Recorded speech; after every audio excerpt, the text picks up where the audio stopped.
Good day, dear students. You are welcome to our today's lecture on the theme Equivalence in Translation, the third type of equivalence. Please write down the plan of our lecture. There are 2 points. The characteristic features of the third type of equivalence, forms of semantic variations in the third type of equivalence. Equivalence-oriented translation is a procedure which replicates the same situation as in the original, while using completely different wording.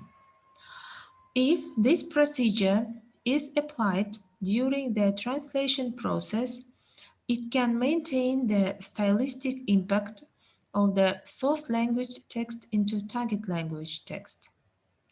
Equivalence is therefore the ideal method when the translator has to deal with proverbs, idioms, cliches, nominal or adjectival phrases, and the onomatopoeia of animal sounds. With regard to equivalent expressions between language pairs, they are acceptable as long as they are listed in a bilingual dictionary as full equivalents. However, later, scientists note that glossaries and collections of idiomatic expressions can never be exhaustive. Scientists conclude by saying that the need for creating equivalences arises from the situation, and it is in the situation of the source language text that translators have to look for a solution.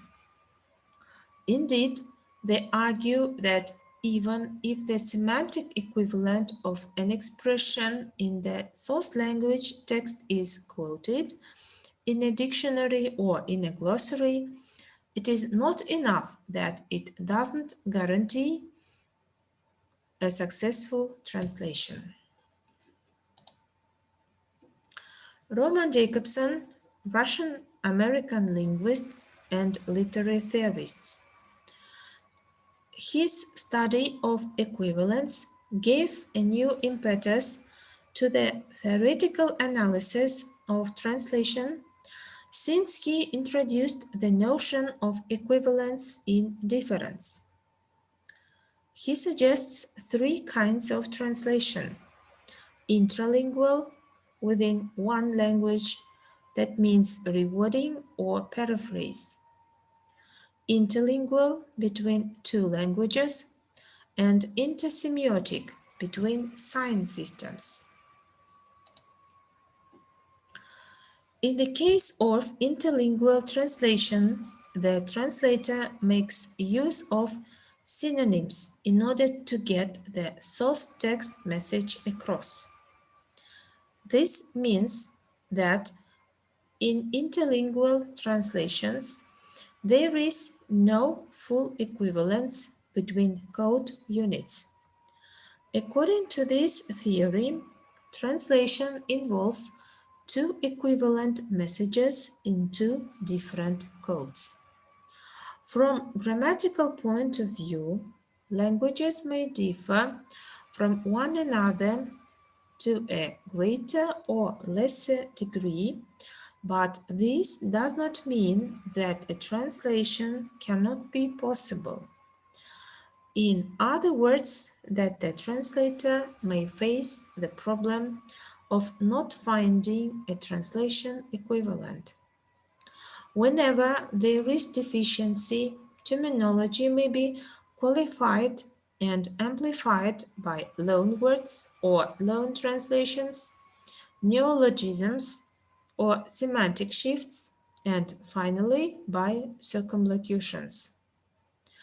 Where there is no literal equivalent for a particular source text word or sentence, then it is up to the translator to choose the most suitable way to render it in the target text.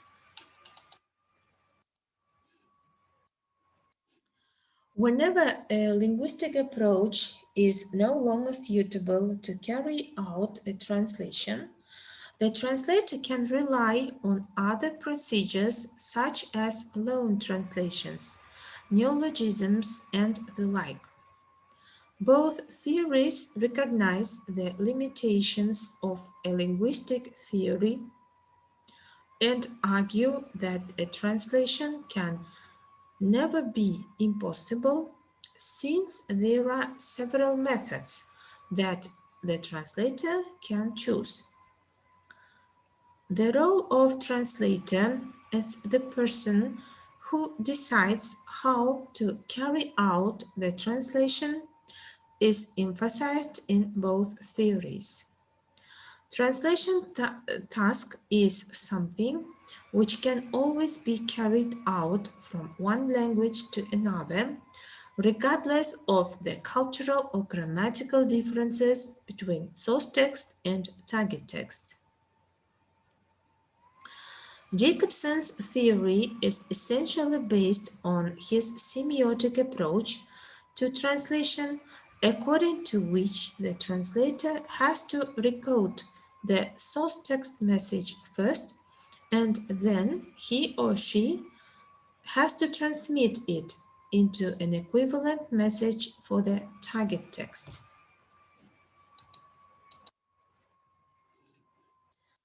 Speaking about the characteristic features of the third type of equivalence, we can say the following. The comparison of the original and the translation of this type reveals the following peculiarities. First, absence of parallelism between lexical and syntactic units. Second, impossibility to connect the structure of the original and the translation with the relations of structural transformation. Third, retention of the purport of communication. Fourth, retention of one and the same situation. Fifth, retention of the general notions in translation with the help of which the description of the situation is carried out in the original. The third type of equivalence can be characterized by the following examples. Scribing makes me bad-tempered. Second, London saw a cold winter last year. Third, that will not be good for you.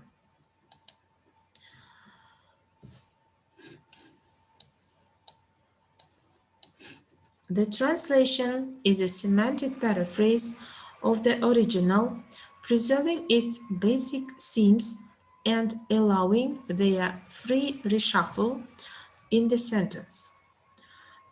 If in the previous types of equivalence, the translation gave the information of what the original message is for and what is it about, the third type also indicates what is said in the original text. Speaking about forms of semantic variations in the third type of equivalence, we can say that degree of description of destabilization can be appeared, then the way of uniting the described indication in a statement. Next, the third form, the direction of relations between indications, and the fourth form, the distribution of separate indications in the statement. The degree of the description destabilization. So any situation can be described in a more or less detailed way. For example, he was reading, or he was reading a book. I saw there was a question asked. He knocked. The way of uniting the described indications in a statement.